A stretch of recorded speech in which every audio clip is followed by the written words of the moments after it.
Hello, welcome back to our YouTube channel today. I'm thrilled to take you on an action-adventure thriller movie from 2011 called Killer Elite. Spoilers ahead. Sit back, relax, and enjoy the video. At the beginning of the story shows two hitmen who were on a mission in Mexico. These two hitmen named Danny Brace and his partner named Hunter. It turns out that they are not just a partner. Hunter is very close to Danny. Even Danny has considered Hunter like his own biological brother. Here, they are not just two, but are assisted by two of Danny's friends named Davies and Meyer. It was known that their target was an official, and Danny immediately divided his group into two. Himself and Hunter would attack the target from close range, while Davies and Meyer were assigned to guard from a distance, then pick him up when the target had been successfully eliminated. Danny accidentally saw a child in the target's car, which made him unfocused. As a result, Danny had to be shot in the hand.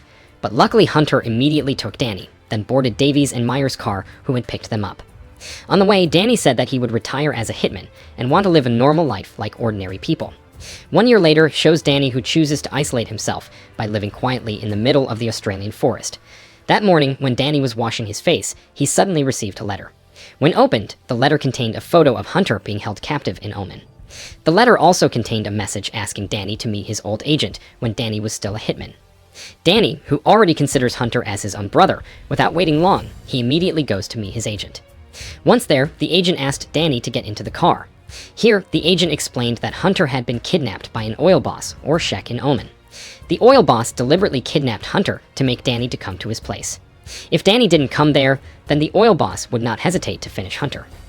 Hearing this, Danny immediately went to Oman to save Hunter. Long story short, Danny has arrived at the oil boss's residence. Here, Danny had to be checked by some of the boss's men to make sure that Danny wasn't carrying any weapons. After that, Danny met the oil boss, who looked very old. Then the oil boss explained if he want release Hunter, as long as Danny would to work for him. Not only that, the oil boss will also give Danny a reward, that is $6 million. Hearing this, Danny asked what he should do. The oil boss then said that he wanted Danny to slaughter everyone who had killed his eldest son. It turned out that at that time during the guerrilla war, the oil boss's eldest son had to be killed by SAS troops. In fact, the oil boss's eldest son was just an ordinary citizen and didn't interfere with war affairs. The oil boss had received information that his eldest son was killed by 3 SAS troops. The oil boss asked Danny to eliminate the 3 SAS troops, who were now retired. And Danny's first mission was to kill one of the 3 SAS members named Stephen Harris. Danny agreed to the mission from the oil boss. But now Danny wants to meet first with the Hunter, who they are holding. In the end, Danny was taken to Hunter's room.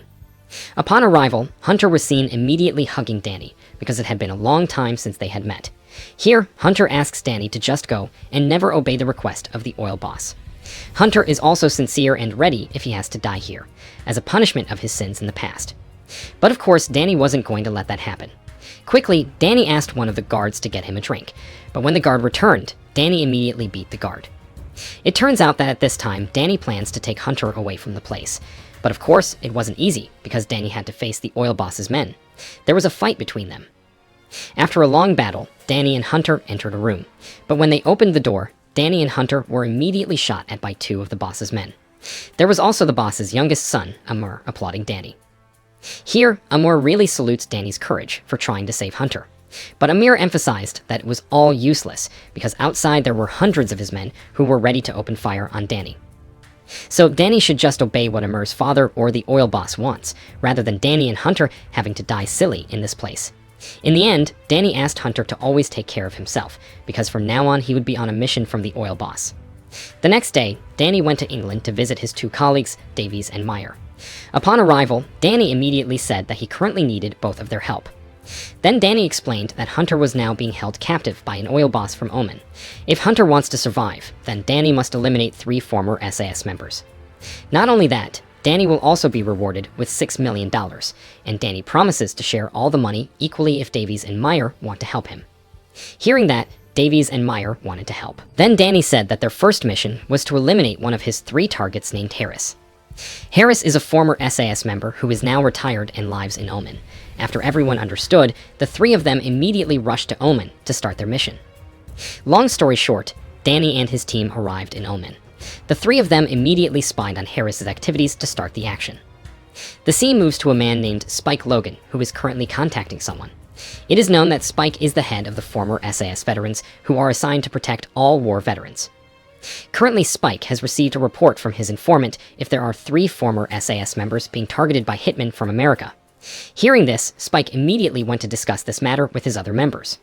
Here, Spike tells them that 3 of their colleagues are being hunted by hitmen. But unfortunately, the other members asked Spike not to respond to the problem, especially since there was no valid evidence. Hearing this, Spike became angry and hurried to leave, because now he would move alone. On the other hand, seeing Danny and his team buying some equipment from the locals. Here, Danny intends to kill Harris using broken tiles, so that the police will think that Harris died from hitting the bathroom tiles.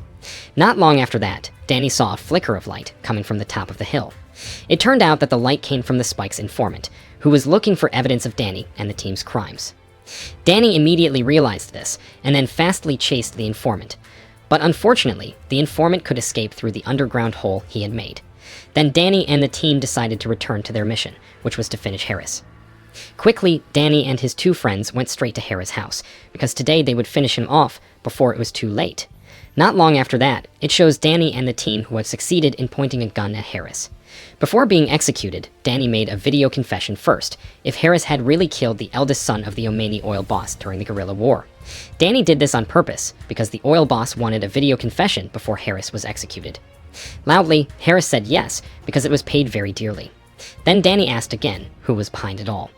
Harris replied if Danny could find out about it from a book, because the mastermind of it all was a famous writer. Then Danny's group immediately took Harris to the bathroom, because they were going to finish Harris off as if his head had been hit by the bathtub tiles. But when they want to start the action, suddenly the door was knocked. It turned out to be Harris's girlfriend. Danny will also keep an eye on Harris' girlfriend first, and if the woman forced her way in, Danny would also finish her off. But luckily, Harris' girlfriend left immediately when she found out the door to Harris' house was locked. Then Danny returned to the bathroom, and he saw Harris, who had just been finished off by Meyer. The first mission was considered complete, so Danny and the team decided to leave there immediately. The next day, the scene switches to Spike, who has just received news that one of his veterans, Harris, has died in the bathroom. Spike is very sure that this is not an ordinary accident, but the work of the hitman he is looking for. On the other hand, showing Davies, Danny's partner, is currently visiting the residence of Spike's informant, who had spied on him yesterday. When the informant was caught off guard, Davies quickly finished him off by stabbing him while he was on the phone. After that, Davies took several important documents from the informant's house. 1 hour later, Davies was seen with Danny and Meyer. Here Davies said that the informant who had spied on them yesterday had been killed. Hearing this, of course Danny is very happy, because now no one will spy on them anymore. At the same time, Danny gets his second target from the oil boss. The target was a former SAS member named Warwick Craig, and the oil boss immediately gave his detailed address. Danny and the team quickly went to Craig to spy on his activities first. Here, Danny sees that Craig often goes back and forth to the hospital to see his wife. Then Danny decides to disguise himself as a doctor, because he intends to kill Craig by poisoning him. But unfortunately, Danny had to be caught by Spike, so Danny immediately fled by car. After a long chase, Danny entered an empty building, and here there was a fight between the 2 of them. They look equally strong, but in the end, Danny could make Spike helpless by hitting his groin. However, Danny chose not to kill Spike, because Spike was not part of his target. After that, Danny went to Davies and Meyer to discuss how to finish off Craig, the second target.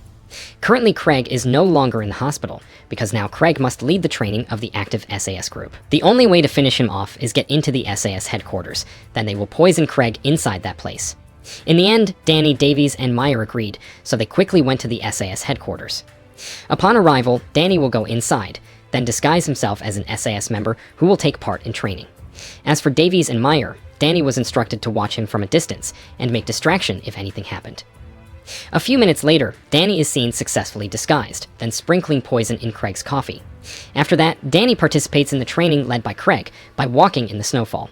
The snow disrupts everyone's view, so Craig walks alone. It wasn't long before the toxic effects of the coffee kicked in. Craig immediately fell down.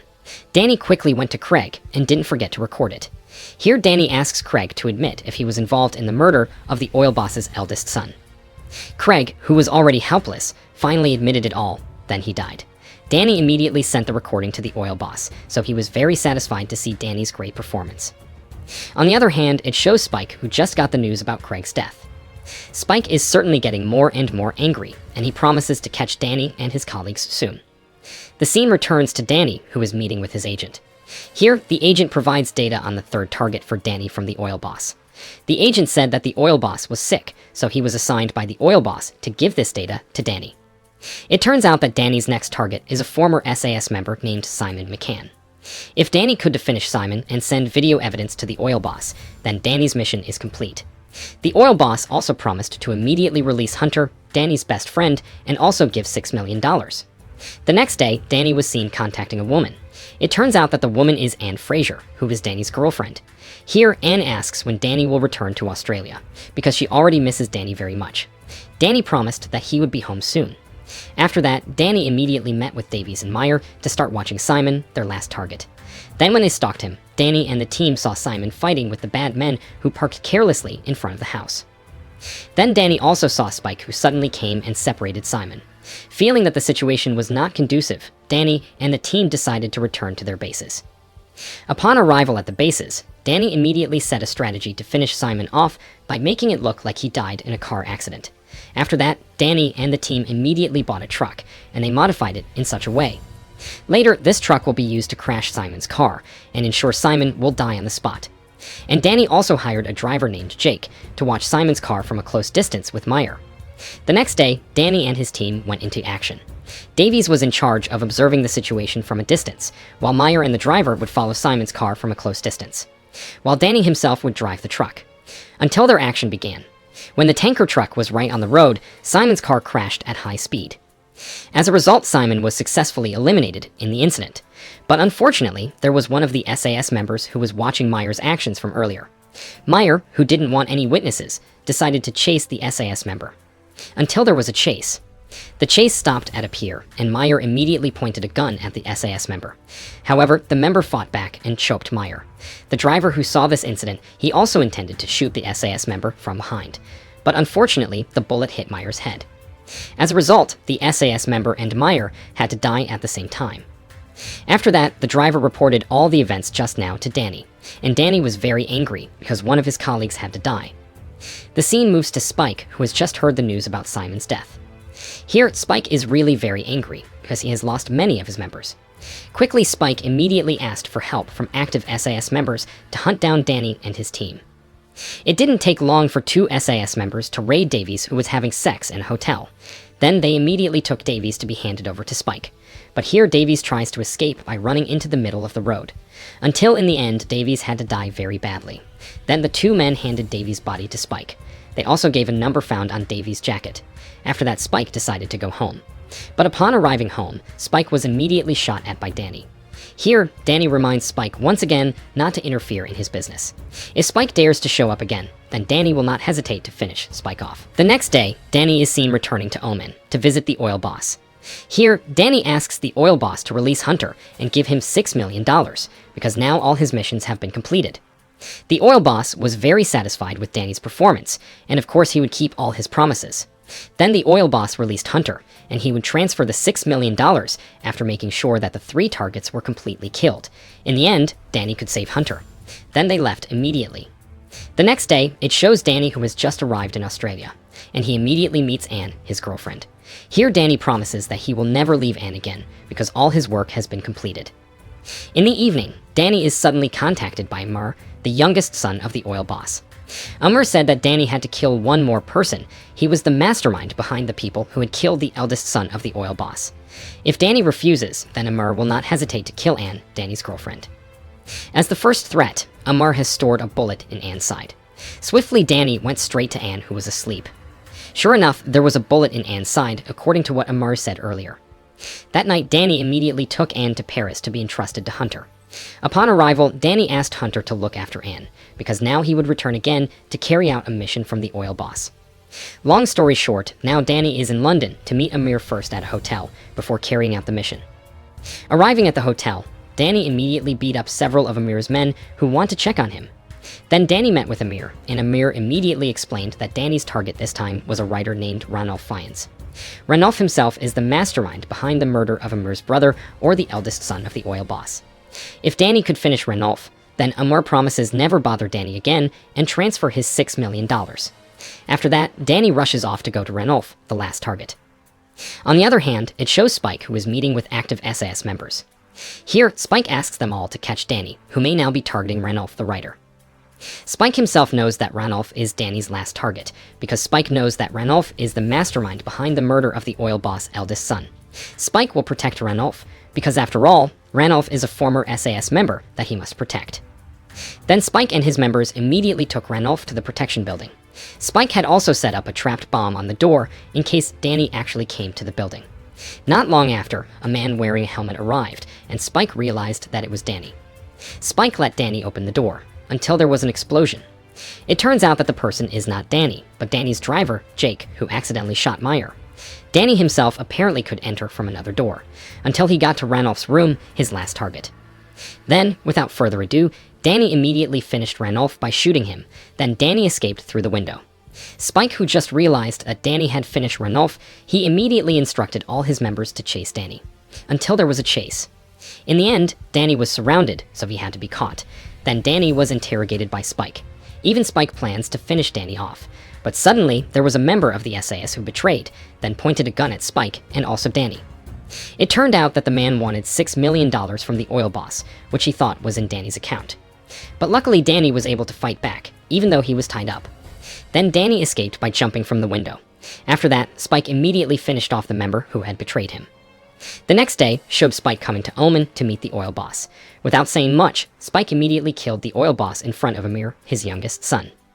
Spike did this in revenge for his 4 colleagues who had been killed by Danny. Seeing this, Amir is even happy, because from now on all the oil boss's wealthy will fall to him. Even Amir also gave a $6 million prize to Spike for finishing off his father, which we know if the money was supposed to be for Danny. Spike casually rushed home while carrying a suitcase of money, but without Spike realizing it. Apparently he had been watched by Danny and Hunter. Then Danny immediately chased Spike. On the way, Danny hit Spike's car with a shot, making him stop. Then Danny held Spike at gunpoint, then asked him to hand over the money because it should belong to Danny. Spike didn't want to die, so he gave his suitcase to Danny. But Hunter, who is not crazy about money, he also leaves some of the money for Spike. With that, they are now reconciled and promise never to interfere with Danny or Hunter again. And then they went their separate ways. A few days later, shown Danny picking up his girlfriend Anne.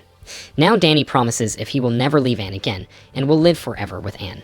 After that, the movie ended. Did you like our movie recap? Please subscribe and comment to help us do more videos. See you next time.